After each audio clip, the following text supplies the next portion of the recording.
You will hear a number of different recordings, and you will have to answer questions on what you hear.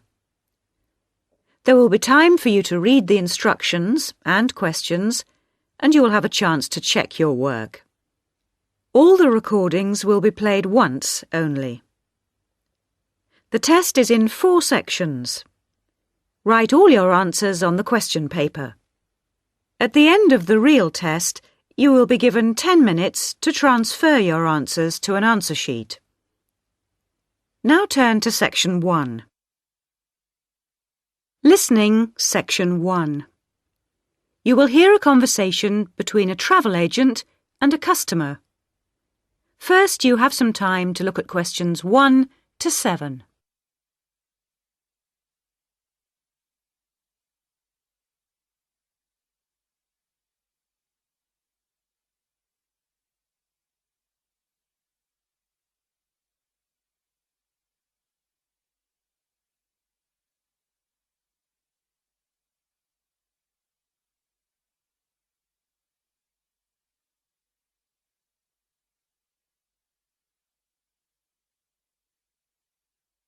You will see that there is an example that has been done for you. On this occasion only, the conversation relating to this will be played first.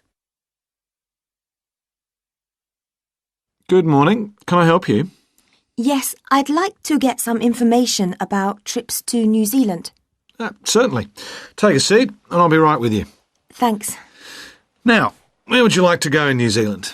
Well, I was hoping to do a bit of travelling around, actually. There are a few things I'd like to see and do before I go back home. Right. One thing I really want to do is go to Christchurch. I have relatives living there that I can stay with, my mother's cousin, and I've heard it's a nice place. The woman says she has relatives living there. So the first activity, visit family, has been circled. Now we shall begin. You should answer the questions as you listen, because you will not hear the recording a second time. Listen carefully and answer questions 1 to 7. Good morning. Can I help you?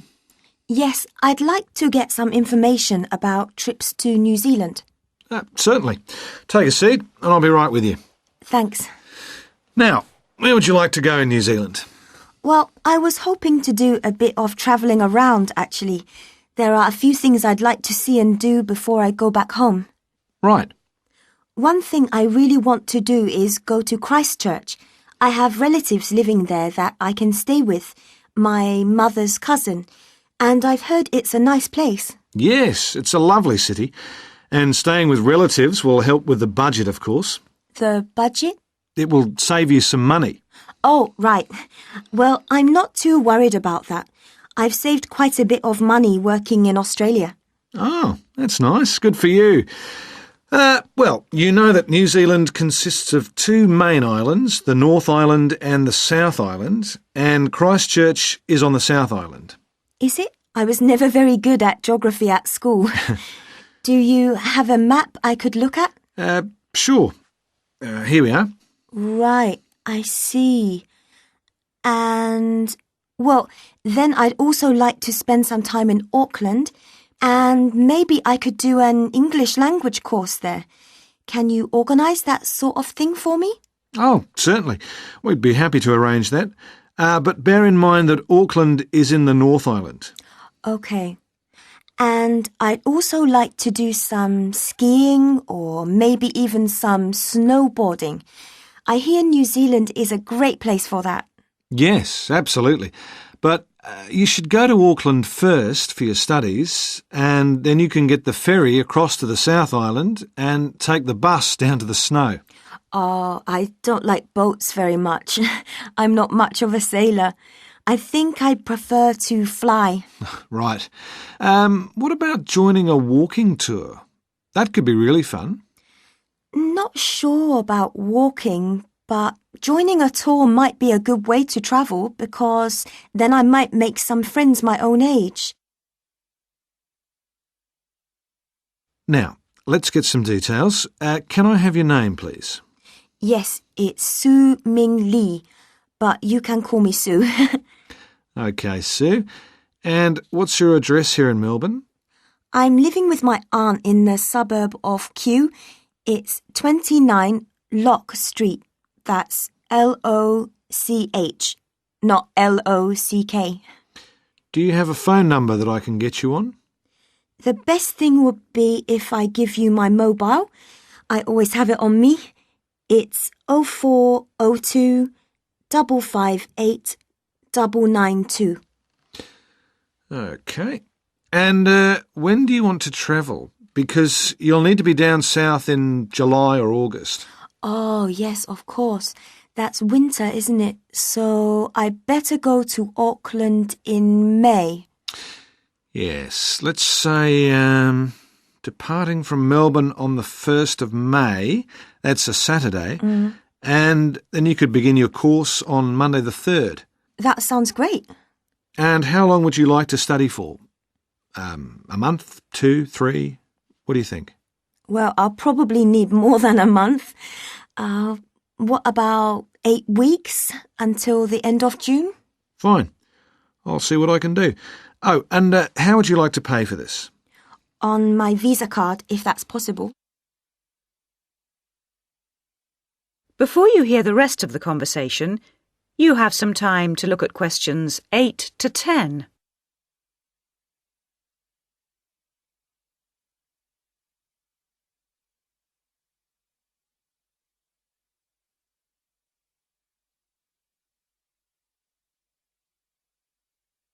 Now listen and answer questions 8 to 10. Hello, Sue. It's Angelo from Cosmos Travel here. I've booked your flight and I've found you an English college called the Harbour Language Centre. Great. Where exactly is that? Well, have you got that little map I gave you yesterday? Yes? You see where the harbour is with the 3 wharves and the water? Yes. Got that? OK, there are 2 parallel streets. Quay Street, that's Quay, and Customs Street. The building where the college is located is on Quay Street, opposite Prince's Wharf. Right. Got it. And what about accommodation? Well, I've booked you into a hotel for the first 3 nights, and then the accommodation officer will find you a family to live with. Good. And where's the hotel? It's a short walk from the college, on the corner of Queen Street and City Road. Which corner exactly?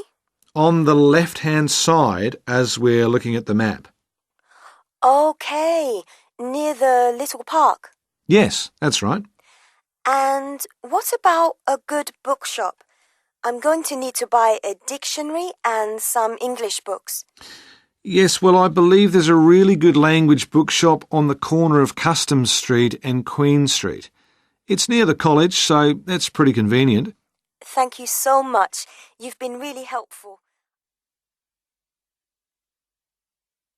That is the end of section 1.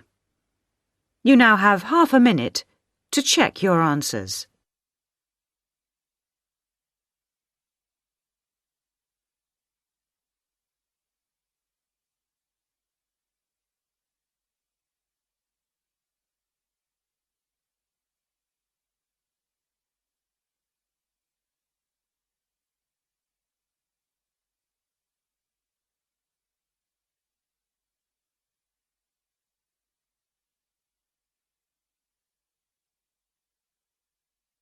Now turn to section 2. Listening, section 2. You will hear an extract from a radio program about a famous bridge. First, you have some time to look at questions 11 to 18.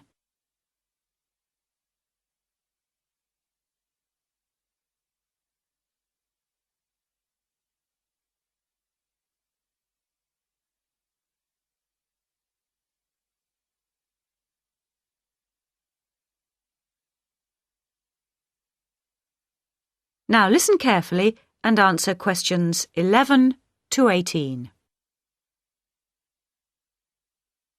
The Sydney Harbour Bridge is nearly 3/4 of a century old, and to help celebrate this important occasion, our reporter Sarah Chambers has compiled this brief history of her favourite bridge. A bridge is more than just a crossing over a river or a waterway. It is a landmark in its own right, a landmark which allows us to identify one city from another. Think, for instance, of the Bridge of Sighs in Venice, or the magnificent Charles Bridge in Prague.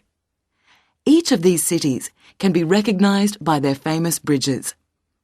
The Golden Gate Bridge in San Francisco is another example of a city known by its bridge.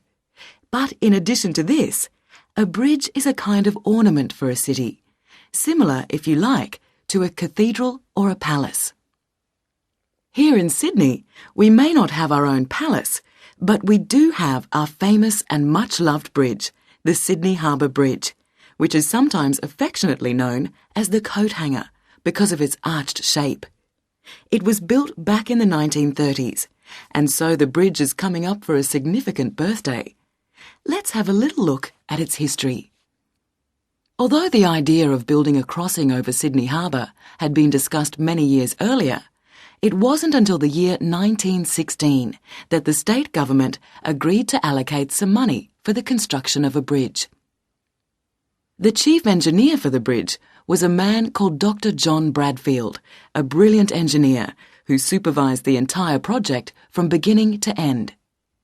First, they had to decide on a design, so he organised an international competition to choose a design, and ultimately got the one he wanted.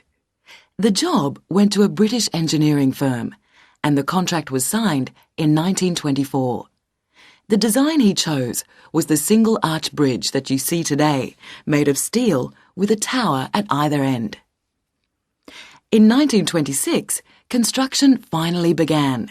The first thing they had to do was demolish 800 houses around the site where the towers were to be built. The poor families, however, never received any compensation for this. But the project created thousands of jobs, much needed in those difficult times. Of course, like all projects of this size, it took much longer to build than originally planned. It was supposed to have been finished by 1930, but actually it wasn't completed for another 2 years. It also cost twice as much as the original quote, coming in at £9.5 million instead of the agreed contract price of £4.2 million. But what's new? The opening ceremony took place on the 19th of March 1932, and a large crowd gathered for the occasion. The Premier of the state was just about to cut the ribbon when suddenly a man rode through the crowd mounted on a horse and slashed the ribbon with his sword. He wanted to be the first to cut the ribbon. Anyway, they tied the ribbon back together and the ceremony continued. The man on the horse was fined £5 for his offensive behaviour. Before you hear the rest of the talk, you have some time to look at questions 19 and 20.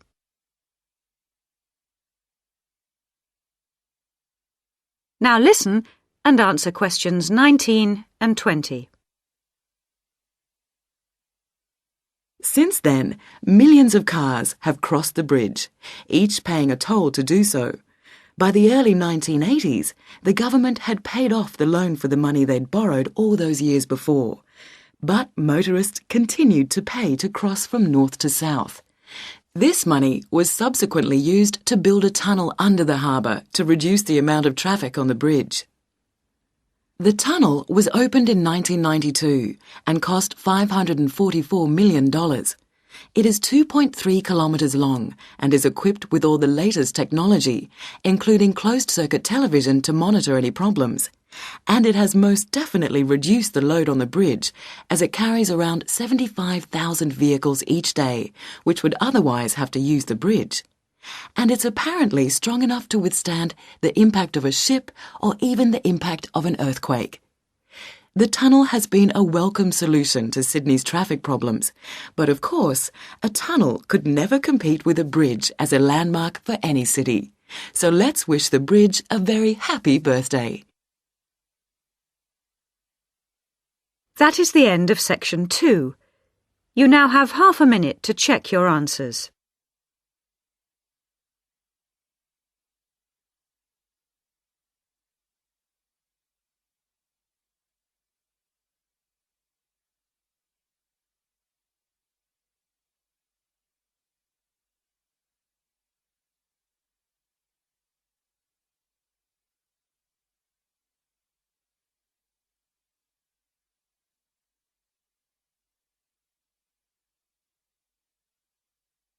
Now turn to section 3.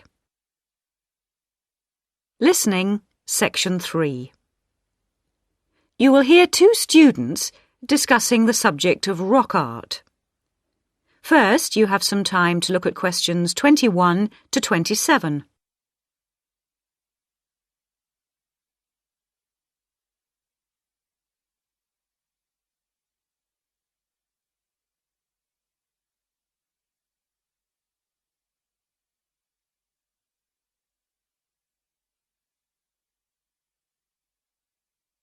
Now listen carefully and answer questions 21 to 27.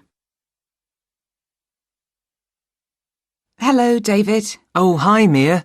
Sorry I'm a bit late. Oh, no problem.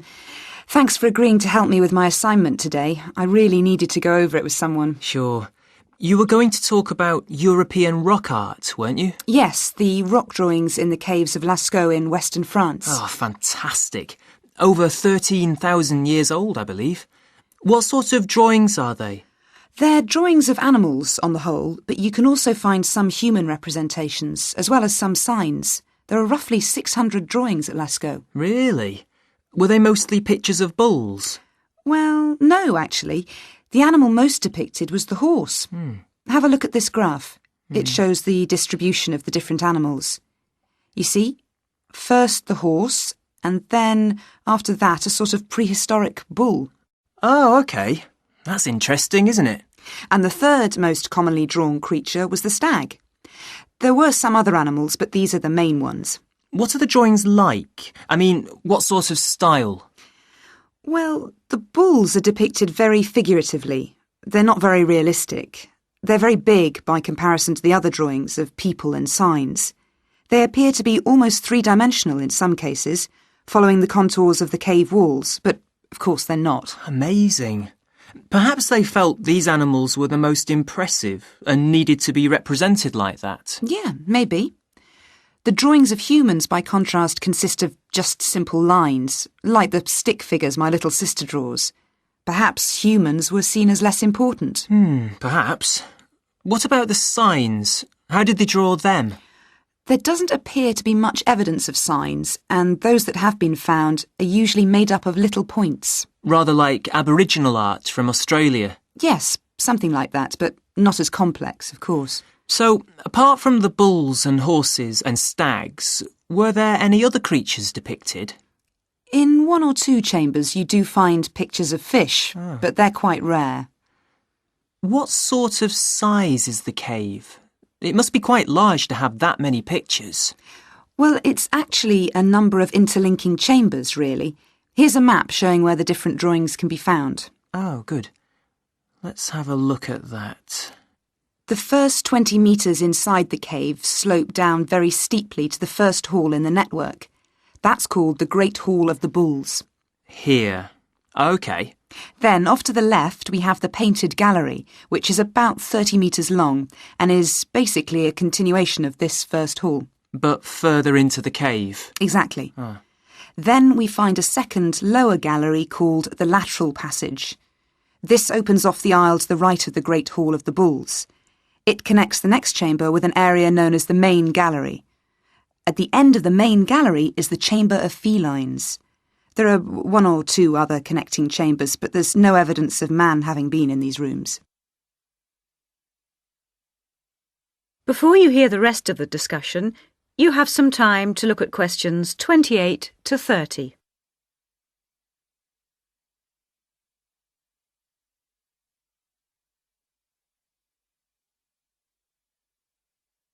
Now listen and answer questions 28 to 30. Is the cave open to the public today? Well, no, because after the initial discovery in 1940, it was opened and literally millions of people came through to see the drawings. Then, in the 50s, the experts started to worry about the damage being done to the drawings, and the government finally closed the Lascaux cave in 1963. Is that so? It wasn't really the tourists that were doing the harm, but the fact that after thousands of years the cave was suddenly open to the atmosphere, and so bacteria and fungi started to destroy the pictures. You need a special permit to enter the cave now, and very few people can get that, unless they're scientists or have some official status. It's a shame, but I can see that they had to do something to protect the cave. So that means you can no longer see this rock art. Well, not exactly. What they've done is recreate the drawings in a man-made cave, which you can visit. Oh, brilliant. Yeah, the authorities decided to reproduce the two best sections of the site, so they've created a life-size copy of the Hall of the Bulls and of the painted gallery. It's just a cement shell, which corresponds in shape to the interior of the original. So now you can visit the caves without actually harming any of the 18,000-year-old paintings. That is the end of section 3. You now have half a minute to check your answers.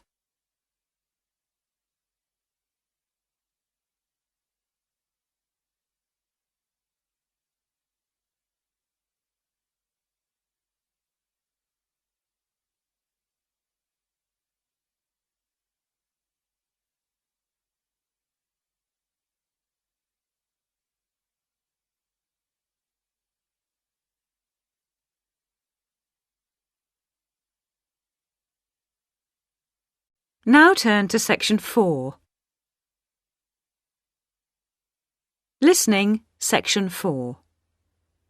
You will hear an extract from a university lecture on the topic of marketing.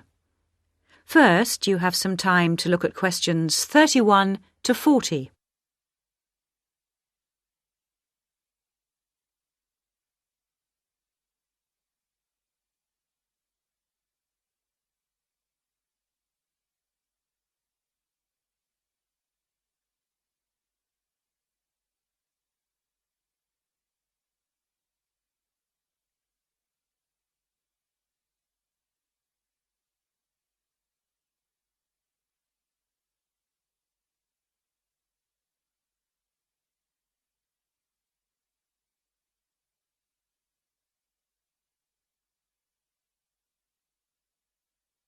Now listen carefully and answer questions 31 to 40.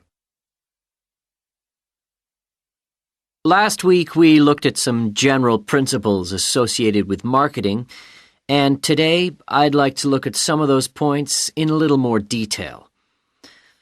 So, what is marketing? Or put another way, what does the term marketing mean? Many people think of it simply as the process of selling and advertising. And this is hardly surprising when every day we are bombarded with television adverts, mail shots, and telephone sales. But selling and advertising are only two functions of marketing. In fact, marketing, more than any other business function, deals with customers. So perhaps the simplest definition is this one. Marketing is the delivery of customer value and satisfaction at a profit. In other words, finding customers, keeping those customers happy, and making money out of the process. The most basic concept underlying marketing is the concept of human needs. These include basic physical needs for things like food, as well as warmth and safety. And marketers don't invent these needs. They're a basic part of our human makeup. So, besides physical needs, there are also social needs, for instance, the need to belong and to be wanted. And in addition to social needs, we have the need for knowledge and self-expression, often referred to as individual needs. As societies evolve, members of that society start to see things not so much in terms of what they need, but in terms of what they want. And when people have enough money, these wants become demands. Now, it's important for the managers in a company to understand what their customers want if they're going to create effective marketing strategies, so there are various ways of doing this. One way at supermarkets, for instance, is to interview customers while they're doing their shopping. They can be asked about their buying preferences, and then the results of the survey can be analyzed. This provides reliable feedback on which to base future marketing strategies. It's also quite normal for top executives from department stores to spend a day or two each month visiting stores and mixing freely with the public, as if they were ordinary customers, to get an idea of customer behavior. Another way to get information from customers is to give them something. For instance, some fast food outlets give away vouchers in magazines or on the street that entitle customers to get part of their meal for nothing. As well as being a good way of attracting customers into the restaurants to spend their money, it also allows the managers to get a feel for where to advertise and which age groups to target. Another strategy employed at some well-known theme parks, such as Disneyland, is for top managers to spend at least one day in their career touring the park dressed as Mickey Mouse or some other cartoon character. This provides them with the perfect opportunity to survey the scene and watch the customers without being noticed. Okay, well, we mentioned customer satisfaction at the beginning of this lecture, and I'd like to return briefly to that as it relates to what we've just been talking about. If the performance of a product falls short of the customer's expectations, the buyer is going to be dissatisfied. In other words, if the product you buy isn't as good as you'd expected, then the chances are you'll be unhappy about it. If, on the other hand, performance matches expectations and the product you buy is as good as you expected, then generally speaking, the buyer is satisfied. But smart companies should aim one step higher. They should aim to delight customers by promising only what they can be sure of delivering and then delivering much more than they promised. So then, if, as sometimes happens, performance is better than expected, the buyer is delighted and is twice as likely to come back to the store. Now, let's move on to look at the role of advertising. That is the end of section 4. You now have half a minute to check your answers.